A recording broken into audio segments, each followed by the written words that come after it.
چل رہا ہے۔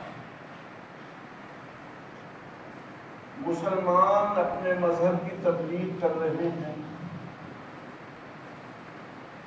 یہودی اپنے مذہب کے موافق زندگی گزار رہے ہیں، اور عیسائی یعنی نصارہ اپنے مذہب کی تبلیغ کر رہے ہیں۔ تبلیغ جن لوگوں میں نہیں ہے ان کو یہود کہتے ہیں۔ یہود کا مذہب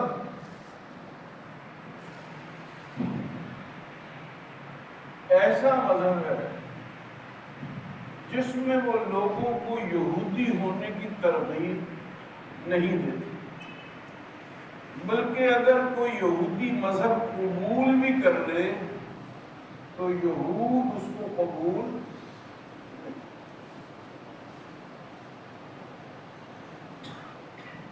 یہودیوں میں سب سے پہلے جو روحانی بیماری پیدا ہوئی اس کو حدیث کی زبان میں عجب کہتے ہیں۔ عجب کا مطلب ہے عبادت کرنے پر مغرور ہونا، توفیق عبادت پر تکبر کرنا۔ اس مرض کو مرض عجب کہتے ہیں۔ اور جب یہ پیدا ہو جاتا ہے تو انسان کے جملہ افعال صفر پر جا کر صفر کے انتہا پر پہنچ جاتا ہے۔ جیسے نیکیوں کا اگر 100 درجہ ہو تو عجب کی بیماری میں مبتلا ہونے سے صاحب عجب صفر ہو کے 100 درجے اور نیچے چلا جائے۔ اس لیے سب سے بڑی بیماری، سب سے بڑی روحانی بیماری توفیق عبادت پر تکبر ہے۔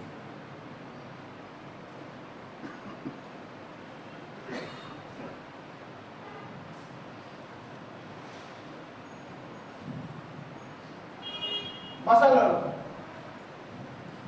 ایک آدمی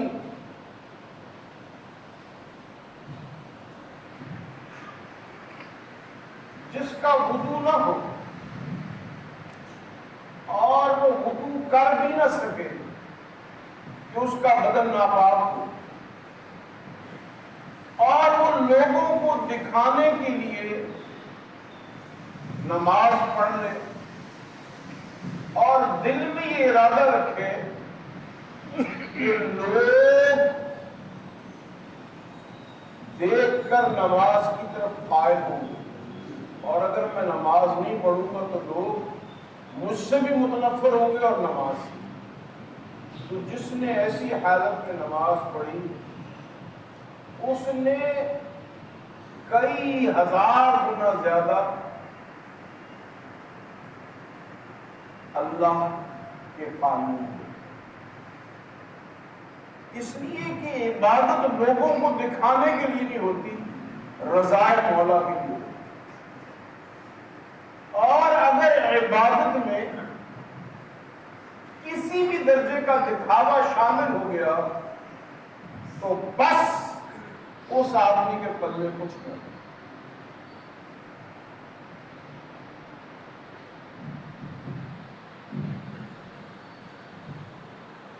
اس لیے میرا محترم دوستو، یہودیوں میں بھی یہ مرض سب سے پہلے پیدا ہوا، اور قرآن مجید نے جو یہودیوں پر مجرمانہ دفعات لگائی ہیں اس میں ان کے اسی مرض عجب کو بیان کیا، اور قرآن نے کہا وَيَقْتُلُونَ النَّبِيِّينَ بِغَيْرِ الْحَقِّ، یہودیوں نے نبیوں کو بلا وجہ قتل کیا اور الزام یہ لگایا کہ یہ اس طرح عبادت نہیں کرتے جیسے اللہ عبادت کا حکم ہے، کیونکہ نبی کی زندگی مکمل زندگی ہوئی اور نبی اعلیٰ درجے کے انسان ہیں، اور انسان کا سب سے بڑا تقاضا رخصت کا، ذرا تھکا ہو اس کے لیے احکامات اور ذرا سفر میں ہو اس کے لیے احکامات اور، لیکن جو مذہبی عیسائی یا اپنے آپ کو اعلیٰ درجے کے یہودی سمجھتے تھے، وہ کہتے تھے کہ بس عبادت میں اتنا غلط کرو، اتنی انتہا پہ چلے جاؤ کہ اس میں رخصت کا کوئی پیمانہ شامل نہیں، اور جب نبی اپنی شان کے موافق اس انداز عبادت میں رخصت پہ عمل کرتے تھے تو یہ کہتے تھے یہ نبی اللہ کے احکامات کے منکر، اور ان کو درختوں کے اندر چھپا کے باندھ کے درختوں کو آرے سے کاٹ دو۔ تو جب یہ مرض پیدا ہوا کہ اپنے آپ کو نبی سے بھی نیک سمجھنا شروع کر دیا یہودیوں نے، تو عیسائی جب اللہ کے حکم سے پوری دنیا میں اللہ کے خلیفہ ہوئے تو عیسائی علماء نے، عیسائی پادریوں نے اپنے گرجا گھروں میں عبادت کے ساتھ ساتھ تربیت گاہیں قائم کی جن کو عیسائی خانقاہیں کہتے ہیں۔ تو آج مسلمان دنیا میں تربیت کے لیے جو خانقاہی نظام ہے یہ دراصل عیسائی خانقاہوں کا نچوڑ اور اسی کی رواج کی نئی شکل۔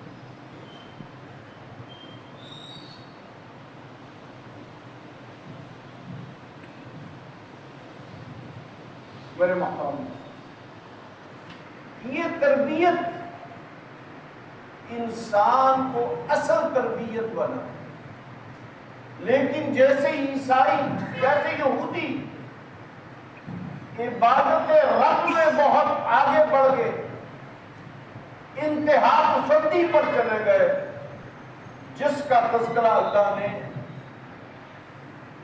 سورۃ البقرہ میں، تو یہودی اس کے جواب میں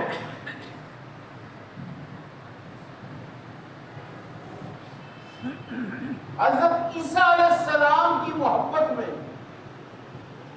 کیونکہ نبیوں کو یہودیوں نے قتل کیا تھا تو عیسائیوں نے جواب میں مسیح علیہ السلام کی عبادت شروع کی اور یہاں تک کہہ دیا کہ ہمارا پیغمبر عیسیٰ خدا اور عیسیٰ کی ماں کو معاذ اللہ خدا کی بیوی قرار دیا اور کہا کہ اللہ اور بی بی مریم اور عیسیٰ علیہ السلام ایک ہوتے ہیں تو خدا بنتا، یعنی تثلیث کو، تین لوگوں کو انہوں نے ایک بنا۔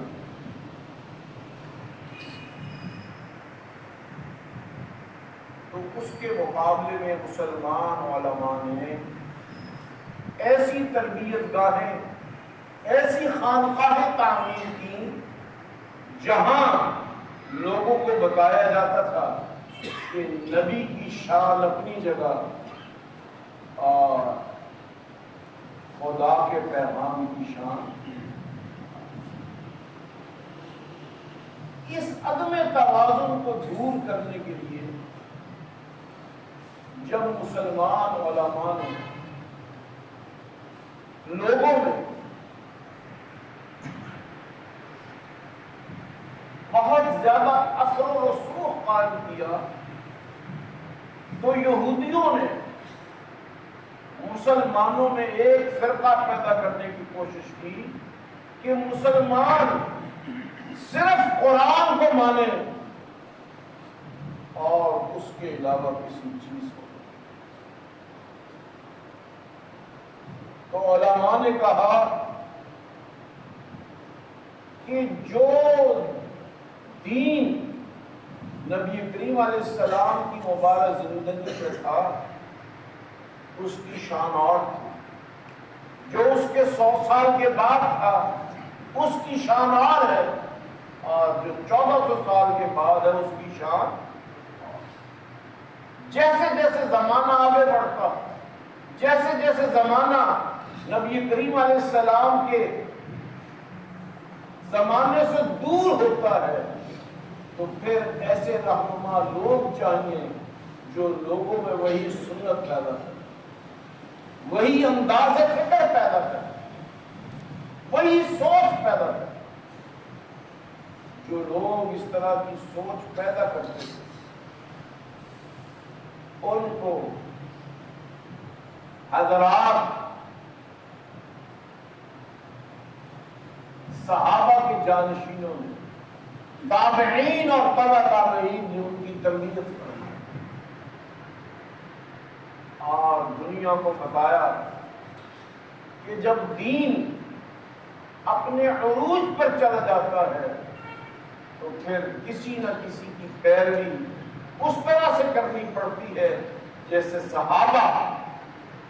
نبی کریم علیہ السلام کی پیروی۔